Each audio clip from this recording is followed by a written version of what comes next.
கர்த்தருடைய பரிசுத்த நாமத்திற்கு மகிமை உண்டாவதாக.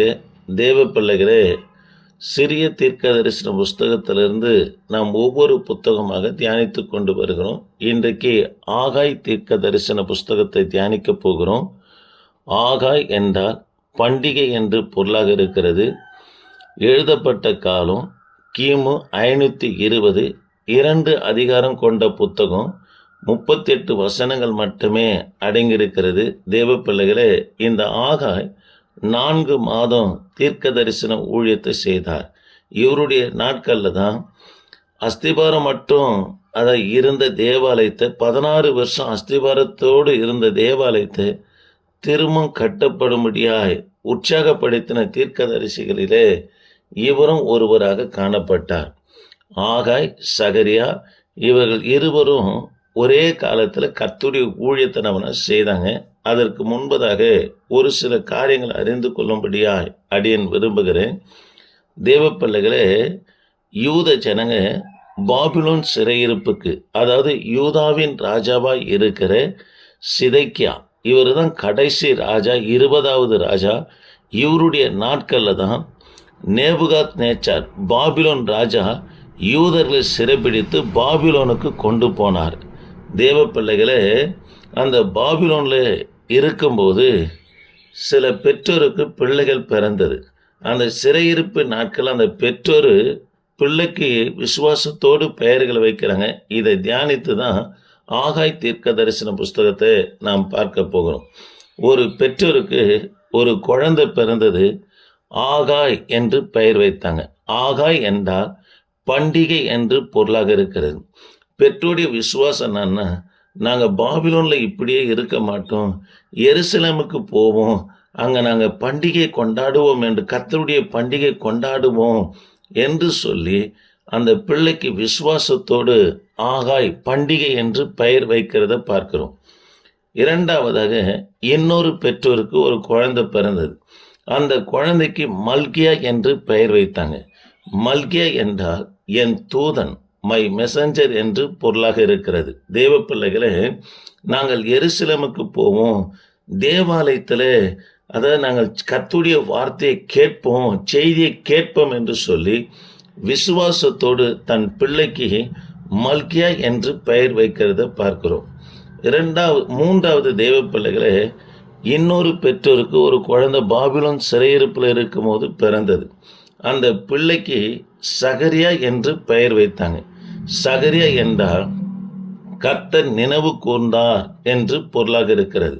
தேவ பிள்ளைகளே, ஏசாயா தீர்க்க தரிசன புஸ்தகம் 44 அதிகாரம் 27 வசனமும், ஏசாயா தீர்க்க தரிசன புஸ்தகம் 45 1-5 வரைக்கும் வாசித்து பார்ப்போம்னா, 70 வருஷம் பாபிலோன் சிறையிருப்பில் இருக்கிற இவர்களை கோரேசு ராஜா பாபிலோனை கைப்பற்றி இவர் தான் யூத ஜனங்களை விடுதலையாக்கி அனுப்புவார் என்று சொல்லி கோரேசு பிறப்பதற்கு 180 ஆண்டுகளுக்கு முன்பதாகவே ஏசாயா தீர்க்க தரிசனமாய் சொல்லியிருக்கிறார்.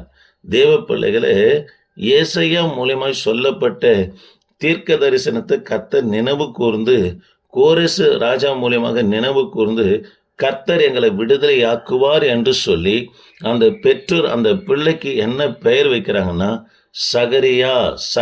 சகரியா என்றால் கர்த்தர் நினைவு கூர்ந்தார் என்று பொருள். இந்த வார்த்தையை கேட்கிற எனக்கு அன்பான கர்த்தருடைய பிள்ளைகளே, கர்த்தர் ஒருபோதும் நம்மளை மறவாதவர்.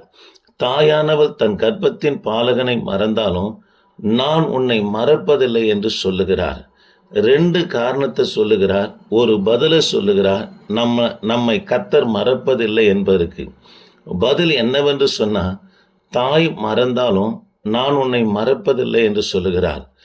காரணம் சொல்லுகிறார், 2 காரணம். உன்னை என் உள்ளங்கையில் வரைந்திருக்கிறேன் என்று தமிழ் வேதாந்தத்தில் இருக்கிறது. தேவ பிள்ளைகளை, மூல மொழியில் நம்மை ஒவ்வொருவரையும் கர்த்தர் தமது கரத்தில் செதுக்கி வைத்து இருக்கிறாராம். ஆகவே உள்ளங்கையை பார்க்காம இருக்கவே முடியாது. நம்மளை மறவாமல் இருப்பதற்கு ஒரு காரணத்தை சொல்லுகிறார். நம் அனைவருமே, நம்முடைய ஊழியத்தையும் சரி, நம்முடைய பிள்ளைகளையும், நம்முடைய எதிர்காலம் எல்லாவற்றையும் கர்த்தர் அதாவது மறக்கவே மாட்டார். ஏனென்று சொன்னால், நம்மை உள்ளங்கையில் கர்த்தர் செதுக்கி வைத்திருக்கிறார். இரண்டாவது, உன் மதில்கள் எல்லாம் எனக்கு முன்பதாக இருக்கிறது என்று காரணத்தை சொல்லுகிறான். நம்ம எங்கே போகிறோம் வரும் என்கின்ற கர்த்தருடைய கண்காணிப்பில் தான் நாம் இருக்கிறோம். ஆகவே நாம் மறக்கப்படுவதில்லை என்று ஆண்டவர் சொல்லுகிறத பார்க்கிறோம். தெய்வ பிள்ளைகளே, சகரியா என்றால் கர்த்தர் நினைவு கூர்ந்தார் என்று பொருளாக இருக்கிறது. நான்காவதாக, ஒரு பெற்றோருக்கு குழந்தை பிறக்கிறது. அந்த பிள்ளைக்கு செர்பாவேல் என்று சொல்லி பெயர் வைத்தாங்க. செர்பாவேல் என்று சொன்னால் பாபிலோனை சார்ந்தவன் என்று பொருளாக இருக்கிறது. அந்த பெற்றோருடைய அவிசுவாசம் என்னவென்று சொன்னால், நாங்கள் எருசலேமுக்கு போக மாட்டோம், நாங்கள் இங்கே தான் இருப்போம், எங்களுக்கு சிறையிருப்பிலிருந்து விடுதலை இல்லை என்று சொல்லி, நாங்கள் பாபிலோனை சேர்ந்தவர்கள் என்று சொல்லி தன் பிள்ளைக்கு செர்பாவேல் என்று சொல்லினவன பெயர் வைக்கிறத பார்க்கிறோம். தெய்வ பிள்ளைகளே, அதாவது 70 வருஷத்துக்கு பிற்பாடு இவங்க விடுதலையாகி எருசலேமுக்கு வந்த உடனே பாபிலோன் அரசாங்கத்திலிடத்திலிருந்து பண்டு கலெக்ட் பண்ணி தேவாலயத்தை கட்டுவதற்கு யாரு காரணமாய் காணப்பட்டார்னா, இந்த செர்பாவேல் தான் காரணமாய் காணப்பட்டார். ஆலயம் கட்டி முடித்த பிற்பாடு செர்பாவேல் சாட்சி கொடுக்கிறார். என் பெற்றோர் எனக்கு பெயர் வைத்தாங்க பாபிலோனை சார்ந்தவன் என்று சொல்லி, ஆனால் தேவாலயத்தை கட்டுவதற்கு பண்டு வாங்கி கலெக்ட் பண்ணி பாபிலோன்லேருந்து பண்டு வாங்கி அதை தேவாலயத்தை கட்ட உதவி செய்தார் என்று சொல்லி, அதாவது உற்சாகமாக யார் சாட்சி கொடுத்தார்னா செர்பாவேல் சாட்சி கொடுத்தார். தேவ பிள்ளைகளே, நாம் ஆகாய் தீர்க்க தரிசன புஸ்தகத்தை நாம் தியானிக்க போகிறோம். தானியேல் தீர்க்க தரிசன புஸ்தகம் 5ஆம் அதிகாரத்தில் நேபுகத் நேச்சருடைய குடும்பம் அழிக்கப்படுகிறது. பாபிலோன் ராஜ்யம் மேதியவின் ராஜாவாய் இருக்கிற தரிவும் பெர்சியாவின் ராஜாவாய் காணப்படுகிற கோரேசும் பாபிலோனை கைப்பற்றாங்க. தரிவு தான் அந்த பெல்தாஷரை வெட்டினவனா கொலை செய்தார். தேவ பிள்ளைகளே, பாபிலோனை கைப்பற்றின பிற்பாடு பாபிலோனுக்கு அரசனாய் காணப்பட்டது யார் என்று சொன்னால் தரிவு ஆட்சி செய்கிறார். இவருடைய நாட்களில் தான் தானியேலை கொண்டு போயிட்டு சிங்கக்கேபில் போடுறாங்க. தானியேலை கத்தனவனை விடுதலையாக்குறார். இந்த தரிவு மரித்த பிற்பாடு கோரேசு ராஜா ஆட்சிக்கு வருகிறார். இவருடைய ஆவியை தான் கத்தர் ஏவினார் என்று சொல்லி எஸ்ராவின் புத்தகத்தில் நம்ம வாசிக்கிறோம். அதற்கு கோரேசு ராஜா சொல்லுகிறார், பூமியின் ராஜ்யங்களெல்லாம் கத்தர் எனக்கு தந்தருளினார்.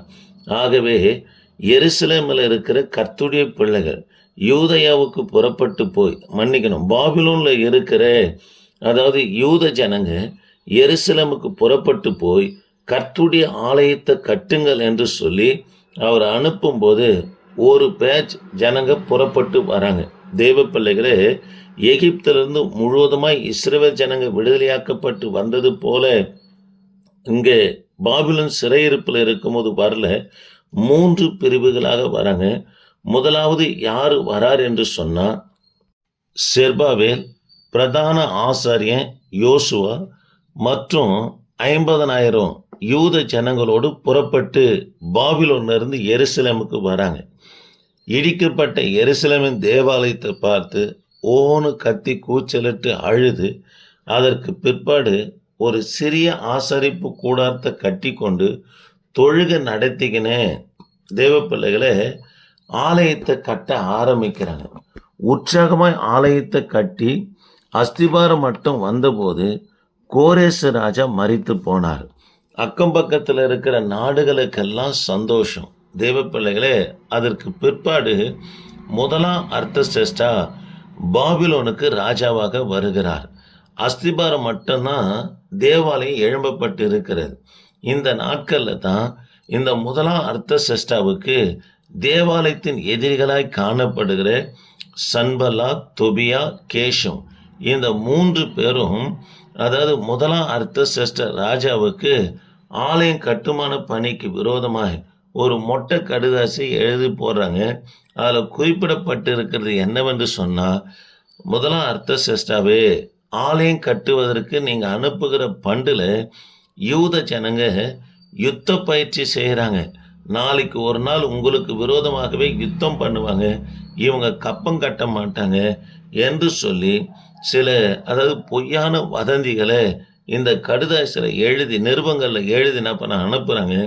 இதை வாசித்ததானே முதலாம் அர்த்தசஷ்டர் சொல்கிறாரு, நீங்கள் தேவாலயத்தை யூதர்கள் கட்ட வேண்டாம், விவசாயம் பண்ணுங்க, பிற்பாடு உங்கள் வீடுகளை கட்டுங்கள் என்று சொன்ன உடனே 16 வருஷம் அஸ்திபாரத்தோடு அதாவது யூத ஜனங்க புறப்பட்டு போயிட்டு தங்கள் மட்சிப்பாகப்பட்ட வீடுகளையும் பிற்பாடு விவசாயத்தை செய்ய ஆரம்பிக்கிறாங்க. தேவ பிள்ளைகளே, அஸ்திபாரம் 16 வருஷம் அப்படியே நிற்குது. இப்போதான் கர்த்தர் 2 தீர்க்கதரிசிகளை எழுப்புகிறார்.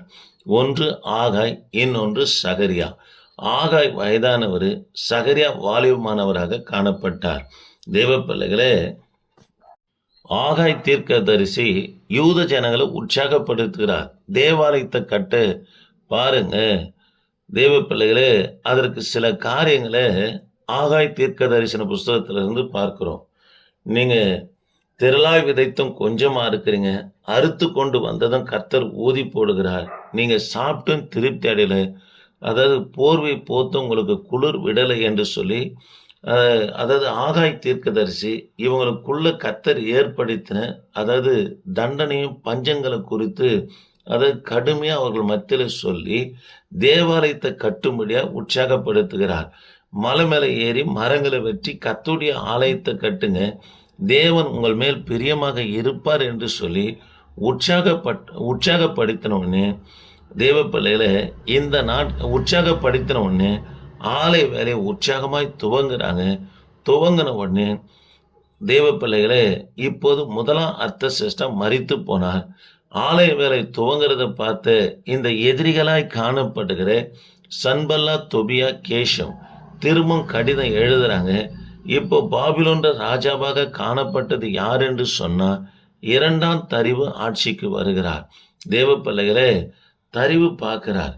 ஏன் தேவாலயம் கட்டப்பட்டது, எதுக்காக தேவாலயம் தடை உத்தரவு கொடுக்கப்படுகிறது, திரும்பவும் கட்டுகிற தேவாலயத்துக்கு விரோதமாக எதற்காக இந்த மொட்டை கடுதாசி நிருபங்கள் வருகிறது என்று சொல்லி இவர் முதலாம் அர்த்தசஷ்டர் செஞ்சது போல செய்யல. அதாவது ஆராய்ந்து பார்க்கிறார். கோரேசு ராஜாவுடைய கஜானாவில் இருக்கிற பத்திரத்தை பார்க்கிறார். தேவாலயம் கட்ட வேண்டும் என்று கோரேசு ராஜா முத்திரையிட்டு கையெழுத்து வைக்கப்பட்டதை பார்த்த உடனே 2ஆம் தரிவு தேவாலயத்தை கட்டும்படியான காரியத்தினவன சொல்லுகிறார். அல்லேலூயா. தேவ பிள்ளைகளே, இந்த ஆகாய் தேவாலயத்தை கட்டும்படியாய் ஜனங்களை உற்சாகப்படுத்துகிறாருங்க. தேவாலயம் கட்டி முடித்து பிரதிஷ்டை பண்ணப்படுகிறது. பிற்பாடு நம்ம நாளைக்கு சகரியா தீர்க்க தரிசன புஸ்தகத்தை குறித்து பார்க்க போகிறோம். தேவ பிள்ளைகளே, இவங்க கேட்குறாங்க, நாங்கள் எப்படி கட்டுவோம், சாலமோன் தேவாலயத்தை பிரம்மாண்டமாக இருக்கிறதே, நாங்கள் கட்டுகிறது கல் சுவரை போல இருக்கிறது என்று சொல்லி இவங்க கலங்கும் போது தான் அவர் சொல்கிறாரு, முந்தின ஆலயத்தின் மகிமையை காட்டிலும் பிந்தின ஆலயத்துடைய மகிமை பெரிதாக இருக்கும் என்று சொல்லுகிறார். தேவ பிள்ளைகளே, அது மாத்திரமல்ல, நாங்கள் எப்படி கட்டுவோம் என்று சொல்லி கேள்வி கேட்ட பிற்பாடு இது பலத்தினாலும் அல்ல, அதாவது பராக்கிரமத்தினாலும் அல்ல, தேவனுடைய ஆவினாலே இது ஆகும் என்று அதாவது ஜனங்களை உற்சாகப்படுத்தி ஆலயம் கட்டும்போது இன்று முதல் கர்த்தர் உங்களை ஆசீர்வதிப்பார் என்று சொல்லி ஆலயத்தை கட்டுகிறத பார்க்கிறோம். இந்த வார்த்தையை கேட்கிற எனக்கு அன்பான தேவ பிள்ளைகளே, உங்கள் ஆலயங்கள் தடைப்பட்டு காணப்படுகிறதா, அல்லது ஆவிக்குரிய ஆலயமாய் காணப்படுகிற அதாவது நம்முடைய ஆவிக்குரிய அதாவது ஆலயம் இடிந்து கிடக்கிறதா, அதை கட்டி எழுப்ப உற்சாகப்படுவோம், அதாவது முயற்சிப்போம். கர்த்தர் கூட இருந்து இன்று முதல் உங்களை ஆஸ்வதிக்கிறவாக இருக்கிறார். தேவ பிள்ளைகளை, முந்தின ரசத்தை காட்டிலும் பிந்தின திராட்சை ரசம் அதிக சுவை உள்ளதாய் இருந்தது என்று சொல்லி பார்க்கிறோம். அதே போல தான் ஆகாய் தீர்க்கதரிசியும் சொல்லுகிறார், முந்தின ஆலயத்தின் மகிமை காட்டிலும் பிந்தின ஆலயத்தின் மகிமை பெரிதாக இருக்கும் என்று சொல்லுகிறார். முந்தின சீரை காட்டிலும் பிந்தின சீர் கனமுள்ளதாக இருக்கும் என்று கர்த்தர் சொல்லுகிறார். ஆகவே சோர்ந்து போகாமல் கர்த்தருடைய ஆலயத்தின் காரியங்களில் செயல்படுங்க. கர்த்தர் பெரிதான காரியங்களை செய்வார். இந்த வார்த்தை கேட்கிற உங்கள் யாவரையும் என் தேவனாகி கர்த்தர் ஆசீர்வதிப்பாராக. ஆமேன். Praise the Lord.